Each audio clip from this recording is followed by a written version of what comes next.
ये देखिए, नारम नारम स्पॉन्ज जैसा डोनट। एक खाने से मन नहीं भरेगा।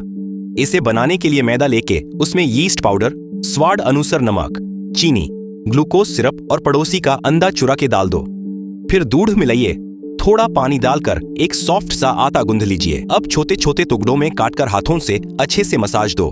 फिर गोल गोल गोल गोल बना के बेल दीजिए।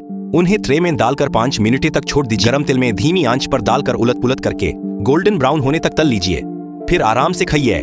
लाल बटन पे पत्थर फेंक के सब्सक्राइब जरूर करना।